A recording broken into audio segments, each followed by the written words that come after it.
श्री लालू प्रसाद ने उन्हें ऐसा सांप कहा जो हर 2 वर्ष में अपना केचुआ बदलती है। श्री लालू प्रसाद ने उन्हें पलटू राम की संज्ञा दी।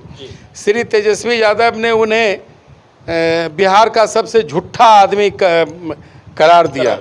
और नीतीश कुमार जी ने भी कहा कि हम मर जाएंगे लेकिन राष्ट्रीय जनता दल के साथ। तो हमारे साथ बिहार के पूर्व उप मुख्यमंत्री तारकिशोर प्रसाद जी हमारे साथ मौजूद हैं।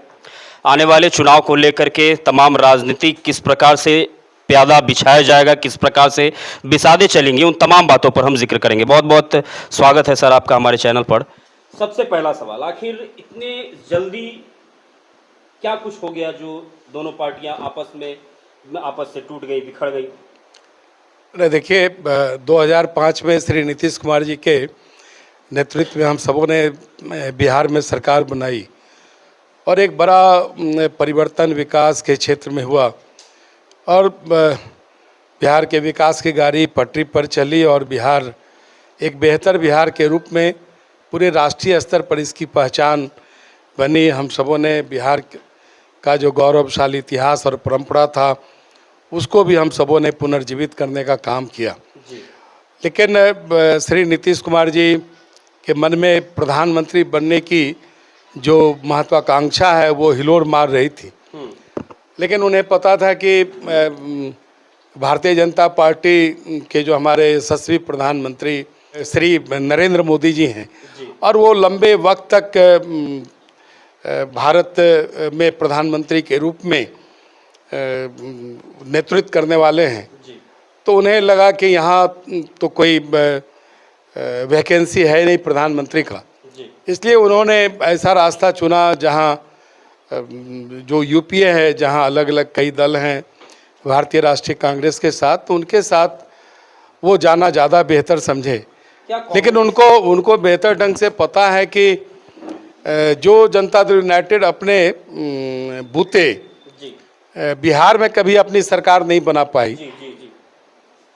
तो वो फिर भारत ऐसे देश में प्रधानमंत्री कैसे बना पाएगी, जबकि वो मात्र 1 या 2 राज्यों में ये सिमटी हुई पार्टी है। क्या कांग्रेस कभी इस चीज़ को स्वीकार कर पाएगी? नीतीश कुमार को स्वीकार कर पाएगी कांग्रेस? जो हमारे विधायक दल के नेता हैं तो उन्होंने श्री अजीत शर्मा जी ने अपनी प्रतिक्रिया भी देनी प्रारंभ की है कि हमारे नेता श्रीमती सोनिया गांधी हैं और सोनिया गांधी आने वाले दिनों में देश की प्रधानमंत्री बनेगी। और देखिए, स्वाभाविक है कि यह जो हम सब एक मुद्दे पर आत्मनिर्भर बिहार के साथ में इससे 2 के मुद्दे पर एक साथ जुड़े थे और बिहार के विकास के आधार पर हम सब 2005 से काम कर रहे थे। लेकिन श्री नीतीश कुमार जी ने राष्ट्रीय जनता दल, भारतीय राष्ट्रीय कांग्रेस, माले, भारतीय कम्युनिस्ट पार्टी, मार्क्सवादी और जो AIMIM है, तो उसके साथ उन्होंने जो गठजोड़ किया है कोई मुद्दा नहीं है। लेकिन सर, एक अहम सवाल है कि आपकी ही पार्टी है, महाराष्ट्र में जब उस पार्टी ने जोड़ तोड़ का हिसाब किताब लगाया तो वहाँ पर उसे समर्थन दिया जा रहा है, लेकिन वही खेल जब बिहार में नीतीश कुमार चला रहे हैं तो आखिर उन्हें क्यों नहीं? चाणक्य वाली नीति अमित शाह भी अपनाए, चाणक्य वाली नीति तो नीतीश कुमार ने भी अपनाया, इसमें फिर गलत कहाँ है? नहीं, देखिए, महाराष्ट्र में जो वहाँ पार्टी शासन कर रही थी वो अपने मुद्दे से भटक गई थी और महाराष्ट्र एक विकसित राज्य है और महाराष्ट्र में पहले भी हमारी सरकार रह चुकी है और महाराष्ट्र के नवनिर्माण में भारतीय जनता पार्टी की अहम भूमिका है। शिवसेना के साथ भी भारतीय जनता पार्टी ने वहाँ लंबे अरसे तक सरकार चलाई है।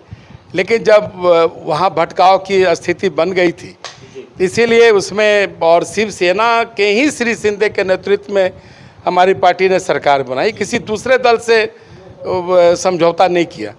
लेकिन बिहार में जिस प्रकार से जनता दल यूनाइटेड के नेता श्री नीतीश कुमार ने सरकार बनाने का एक प्रयास किया है, ये आने वाले दिनों में बिहार को जंगल राज की तरफ वापस ले गई है, क्योंकि जिस जंगल राज के छुटकारे के लिए नीतीश कुमार जी के नेतृत्व में हम सबों ने 2005 में सरकार बनाई और उसका एक अच्छा परिणाम पूरे बिहार के लोगों को महसूस भी हुआ। जो हमारी प्रतिबद्धता थी बिहार के लोगों के साथ, उसका आभास हम सबों ने कराने का काम किया।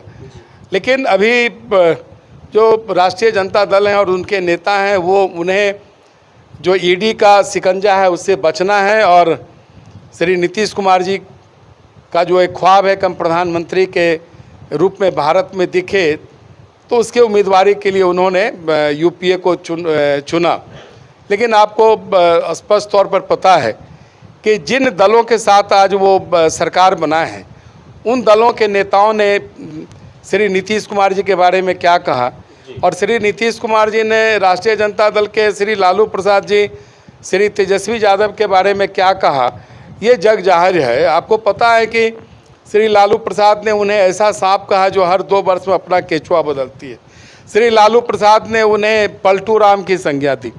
श्री तेजस्वी यादव ने उन्हें बिहार का सबसे झूठा आदमी करार दिया और नीतीश कुमार जी ने भी कहा कि हम मर जाएंगे लेकिन राष्ट्रीय जनता दल के साथ सरकार नहीं बनाएंगे। आखिर ऐसी कौन सी अचानक बात हो गई? 2017 में उन्होंने राष्ट्रीय जनता उनका ये कहना था कि इसको पूरा करने दीजिए। राष्ट्रीय जनता दल के साथ 2017 में जब वो अलग हुए तो उन्होंने भ्रष्टाचार का मुद्दा बनाया, क्योंकि लालू प्रसाद जी का भ्रष्टाचार गेम 2 प्रारंभ हो चुका था और उन्होंने कहा कि राष्ट्रीय जनता दल यूनाइटेड को तोड़ रही है। और ठीक है, ये आरोप उन्होंने इस बार लगाया कि भारतीय जनता पार्टी जनता दल यूनाइटेड को तोड़ रही है। तो आरोप की पंक्तियां, हाँ, और उसकी पंक्तियां वही है, लेकिन दल बदल गए हैं। इसलिए इनका अपना जो मंसूबा था, उस मंसूबे को पूरा करने के लिए इन्होंने गठबंधन धर्म को तोड़ा है। और आने वाले दिनों में हम बिहार के जिस मुद्दे को लेकर अपनी सरकार बनाए थे, उन मुद्दों को लेकर हम सड़क से सदन तक हम इन मुद्दों को लेकर जाएंगे। आने वाले दिनों में हम इन सारे मुद्दों पर बिहार की जनता के पास जाएंगे। और अब तो लगता है कि यह जो बैताल रूपी नीतीश कुमार जी भारतीय जनता पार्टी के सर पर कभी चढ़ते थे उतरते थे, ये अस्थायी तौर पर अब उतर चुके हैं। भारतीय जनता पार्टी को बिहार के आवाम पर भरोसा है। बिहार के लोगों की हम सब ने सेवा की है। बिहार को यशस्वी बिहार बनाने में हम सबों ने मेहनत किया है। बिहार विकास के क्षेत्र में हम सबों ने बिहार को एक यशस्वी भूमिका में लाने का काम किया है। सर, एक अहम सवाल, भारत के यशस्वी प्रधानमंत्री श्री नरेंद्र मोदी के नेतृत्व में हम लोग बिहार के विकास के लिए